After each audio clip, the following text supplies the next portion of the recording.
மச்சான் மார்ச் 22ஆம் தேதி எல்லா ஆன்லைன்லேயும் சுத்தமான தண்ணி 150, ரீயூஸ் பண்ண தண்ணி 100 ஆஃபர் போட்டிருக்கான் மச்சான். நான் 5 லிட்டர் ஆர்டர் பண்ணிவிட்டு நீயும் பண்ணிடு.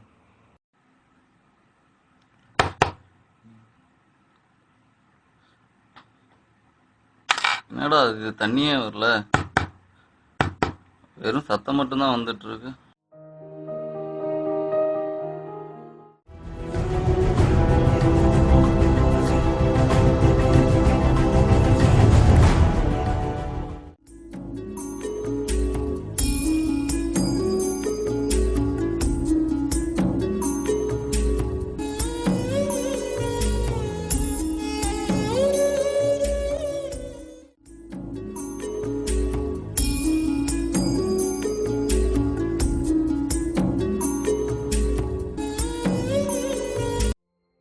யாருப்பா, என்னப்பா பண்றாங்க? இல்லைங்க, சிங்கப்பூர்லேருந்து வந்துட்டு இருந்தேன். ஒருத்தன் பேக்கை தூக்கி இங்கே போட்டு போயிட்டான். ஓ, எல்லா திங்ஸ் இருக்கா? திங்ஸ் எல்லாம் இருக்கு, ஒரே ஒரு டேப்லெட் மட்டும் தூக்கிட்டு போயிட்டான். டேப்லெட்டா? ஆமாங்க ஆமாங்க, H2O டேப்லெட்டு. அந்த டேப்லெட் சாப்பிட்டா 3-4 டேஸ் தண்ணி குடிக்காமலே இருக்கலாம். அந்த டேப்லெட் மட்டும் எடுத்துட்டு போயிட்டான். இன்னும் இருக்கா என்ன? டேப்லெட்லாம் இருக்கு, இன்னும் ஒன்று மட்டும் வச்சிருக்கேன். இந்த டேப்லெட் தான் அது. உடம்புக்கு ஏதாவது அடிபட்டிருக்கா என்ன? இல்லைங்க, உடம்புக்கெல்லாம் அடிப்படல, ஒன்றும் பிரச்சனை இல்லை. சரி பாப்பா, போலாம். சரிங்க, ஓகே, கிளம்பலாம்.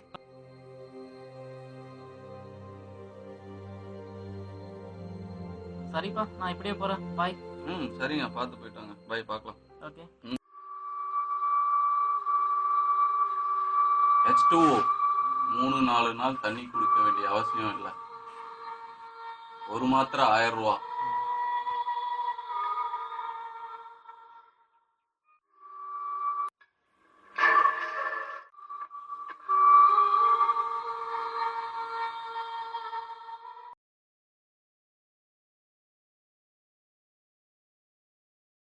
ஊருக்கு போய் நான் தண்ணி விஷயத்தை என்னான்னு பார்த்துக்கிறேன்.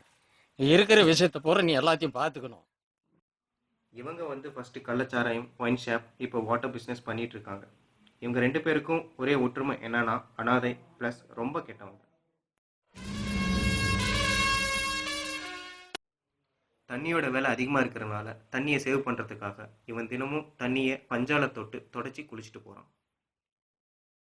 இவன் தினமும் எல்லா சாமியும் வேண்டுவான், எப்பயுமே மழை வரக்கூடாதுன்னு. ஏன்னா இவன் பிஸ்னஸ் லாஸ் ஆகக்கூடாதுன்னு. அடியால் வச்சு மிரட்டி கட்ட பஞ்சாயத்து பண்ணி எல்லா தண்ணியும் கம்மியான விலைக்கு இவன் வாங்கி வச்சுப்பான். அதுக்கப்புறம் இவன் ஃபிக்ஸ் பண்ணுறது தான் ரேட். எல்லாருக்கும் ஏதோ ஒரு விலங்கு பறவை வளர்க்கணும்னு ஆசை இருக்கும். அதே மாதிரி இவனுக்கு கோழி வளர்க்கணும்னு ரொம்ப ரொம்ப இஷ்டம். தினமும் ரொம்ப நேரத்தை இந்த கோழிங்க கிட்ட தான் செலவழிப்பான். இவன் லேபர் ஆளே வச்சுக்க மாட்டான். என்ன ரீசன்னா, எங்கள் அம்மா இவன் கிட்ட தான் வேலை பார்த்தாங்க. ஒரு நாள் எனக்கு ரொம்ப தாகமாக இருந்தது. அம்மா கிட்டேயும் காசு கூட இல்லை. எனக்காக ஒரு வாட்டர் பேக்கெட் எடுத்துகிட்டு வந்துட்டாங்க. இதை தெரிஞ்சு அவன் என்னை கொன்னுட்டான். ஸ்கூல், காலேஜஸ், ஹாஸ்பிட்டல்ஸ் எல்லாத்துக்கும் இவன் தான் சப்ளை பண்ணுவான். அதனால் இறங்கி எல்லா வேலையும் இவனே செய்வான்.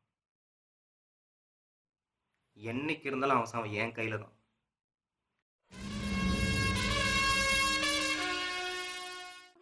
₹10 தண்ணி கொடுப்பா. 3 அம்பல் 150 ரூபா. 10 ரூபாய்க்கு தண்ணியா? தண்ணி தானே, அதான் பார்த்துக்கோ. இதான் தண்ணி. பா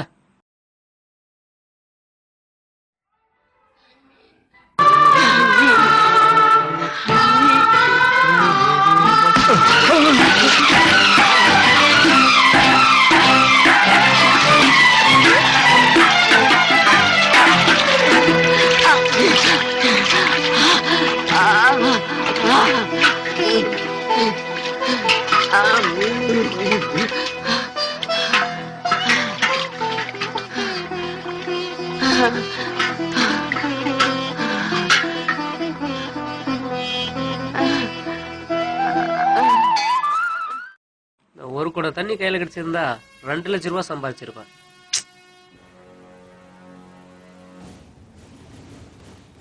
எப்ப இயற்கையில அழிச்சிட்டு செயற்கை வாழ நினைச்சீங்களோ அப்பவே அந்த இயற்கையில கூட உங்களை காப்பாற்ற முடியாதா?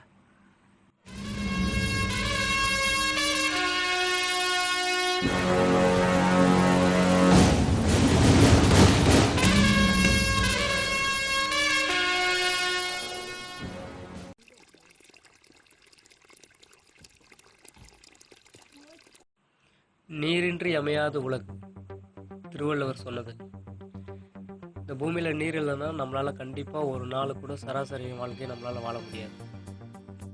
97% உப்பு தண்ணி, 3% நல்ல தண்ணி.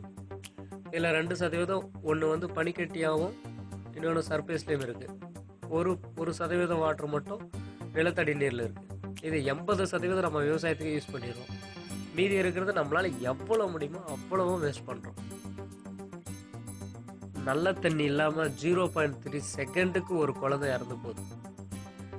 நாம் குடிக்கிற தண்ணி 7 பேருக்கு மட்டும்தான் சரியான வாட்டர் கிடைக்குது. 8வது ஆளுக்கு கெட்டுப்போன தண்ணி தான் அவங்களுக்கு கிடைக்குது. ஆமாம், தண்ணியில் 2 ஹைட்ரஜன் ஒரு ஆக்சிஜன் இருக்குது, அது எல்லாருக்கும் தெரியும். ஆனால் எவனாலே அதை உருவாக்க முடியாது.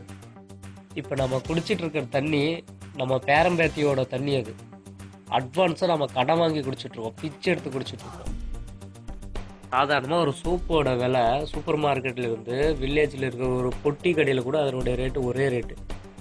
ஆனால் தண்ணி அங்கேருந்து மாறுபடுது. ஒரு இடத்துல 20 ரூபா, ஒரு இடத்துல 30 ரூபா, ஒரு இடத்துல அட்வான்ஸ் 150 ரூபா கொடுத்து வாங்குறாங்க. இது என்ன கணக்குன்னு ஒன்றும் தெரியல. இயற்கைக்கிட்டேருந்து நிறைய எடுத்துக்கிட்டாங்க, அது எல்லாமே ரிட்டர்ன் திருப்பி கொடுக்கணும்.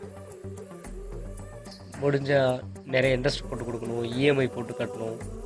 ஏதோ ஒரு வழியில் நம்ம எல்லாமே ரிட்டர்ன் திருப்பி கொடுக்கணும். இதில் எல்லாருமே சுயநலமாக இருந்துக்கலாம். ஃபஸ்ட்டு அவன் குடும்பத்தில் எத்தனை பேர் இருக்காங்களோ அத்தனை பேருக்கு 2 மரம் நட்டால் போதும். இந்த வீடியோவில் காமிச்ச ஒரு 6-7 மரம் வந்து அதிகமாக மழை வர்றதுக்கு சப்போர்ட் பண்ணக்கூடிய மரங்க. ஒருத்தர் 2 லட்சம் மரம் நட்டுன்னு சொல்கிறாங்க, ஒருத்தர் 10 லட்சம் மரம் நட்டுன்னு சொல்கிறாங்க. அந்த மரம்லாம் இருந்திருந்தால் இன்னொரு ஒரு பெரிய காடு உருவாகிருக்குன்னு நான் நினைக்கிறேன். அதெல்லாம் இருந்தால் சந்தோஷம். அவங்களோட முயற்சிக்கு என்னோடய வாழ்த்துக்கள். வருஷம் வருஷம் அது கூட செல்ஃபி எடுத்தோ இல்லை இது ஃபோட்டோஸ் எடுத்தோ அதை போஸ்ட் பண்ணால் இன்னும் நல்லாயிருக்கும்.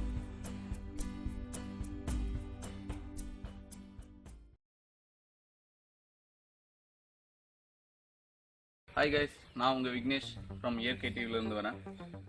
இன்னைக்கு நம்ம நிறைய டே செலிப்ரேட் பண்ணிகிட்டு இருக்கோம். எக்ஸாம்பிள் பார்த்தீங்கன்னா January 1 நியூ இயர் பார்த்தீங்கன்னா கேக் வெட்டி செலிப்ரேட் பண்ணுறது நிறைய பேர் பார்த்துருப்போம், ரெசல்யூஷன் எடுப்போம். அதே மாதிரி பார்த்தீங்கன்னா February 14 சொல்லவே தேவையில்ல, லவ்வர்ஸ் எல்லாம் ஜாலியாக இருப்பாங்க. அடுத்து பார்த்தீங்கன்னா உமன்ஸ் டே.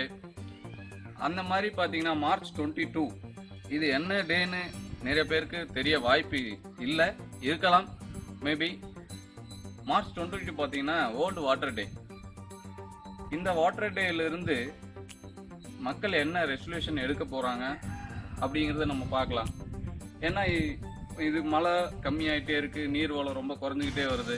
இதுக்கப்புறம் இது தெரிஞ்சதுக்கப்புறம் மக்கள் என்ன பண்ண போகிறாங்க அப்படிங்கிறத கேட்போம்.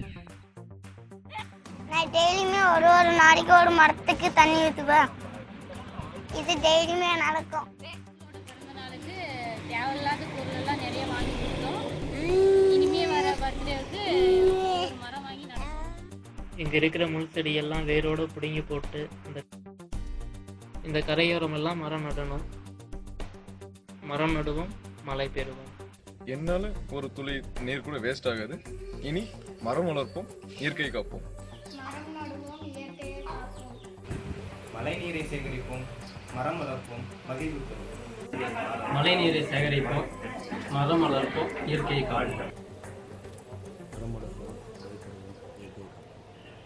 நாங்கள் பிழைக்கும் போது இந்த மாதிரி இல்லைடா எப்பா. மழை இல்லை, மாறு இல்லை, குடிக்கிறதுக்கு தண்ணி இல்லை, தண்ணி குடிக்கிறதுக்கு தண்ணி இல்லை. என்னடா பண்ணுறது எப்பா? மரம் வளர்க்கணும்.